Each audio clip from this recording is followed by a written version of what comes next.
Hey BGC members, my name is Miss Michelle and I'm the Director of Character and Leadership and Team Programs here at the Boys and Girls Club of the Austin area. Today is the part 2 of 3 videos that are here to explain why voting even matters. So why should you care about it? What is the point of voting? Why is everybody talking about it? What is the big deal? We are going to learn about it here today. So civic engagement.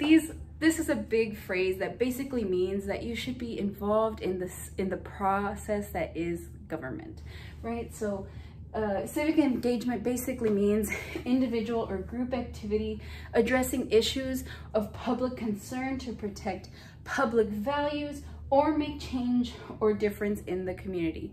This is a big, long definition that basically says that if you care about something that's happening in your environment, if you want to make a change on a larger level, then being involved with your government and the election process is a great way to be able to do that. So after reading this definition, is there anything that you care about? Are there issues that you hope to make a difference in?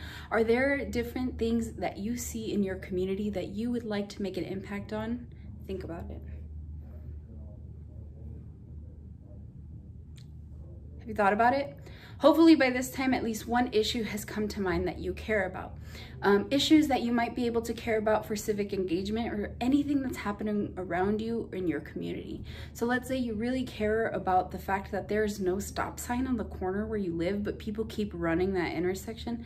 You can get civic engagement, you can do some civic engagement to make sure that there are more rules in place, right? That make sense for you and your safety. So why get involved? Why voice your concerns? Because your voice matters. Voting is one way to have your opinions or your concerns heard, right? And so when you speak up, you represent yourself and people around you or your family, people like you, right? And so what if everybody was just keeping to themselves about things that bothered them? Nothing would get done, right? People would think that everything is just perfect and dandy and no changes need to be made.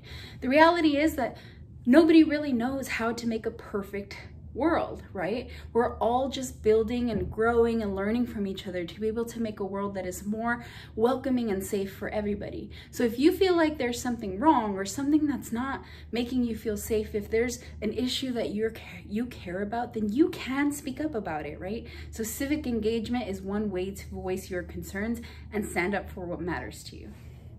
So I want you to think about the word represent. What are some things that represent you? What are some things that represent your family, where you're from? Who represents you, right? So who are some people that you can look to and feel like, I can see myself in them, or I can see the things that I care about in them, right? So I want you to think about who represents you and what represents you and why. What does it take for someone to represent you, right?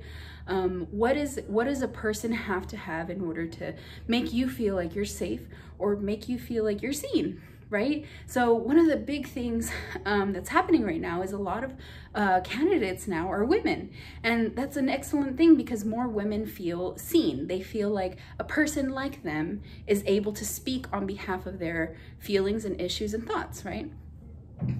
And so representation is something that happens in politics and elections through the form of political parties, right? And so there are, citizens have 2 different political parties that are the main parties, but it divides 2 different sets of ideas and beliefs that exist in our nation, right?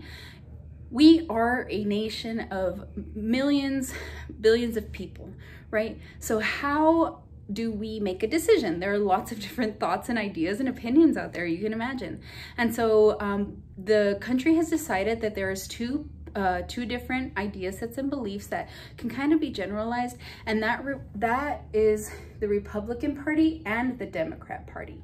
The Republican Party is usually red, and the Democratic Party is usually blue. And the Republican Party is usually represented by a little elephant, and the Democratic Party is usually represented by a little donkey. And so those are just 2 separate ways that politics has been able to represent people is by grouping them into two separate parties. Remember when we were talking about candidates and nominees?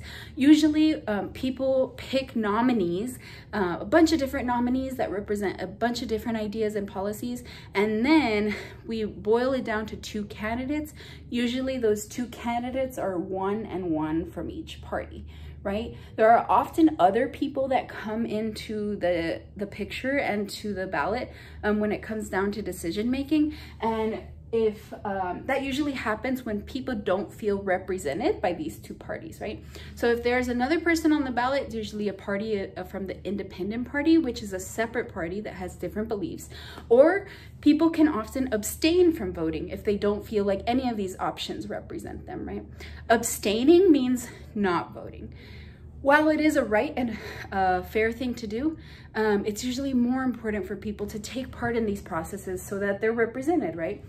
What if all the people who didn't agree with this didn't vote at all? And then we would still have one of these people to represent all of us, right? That's why it's so important to get involved and make sure that you are represented.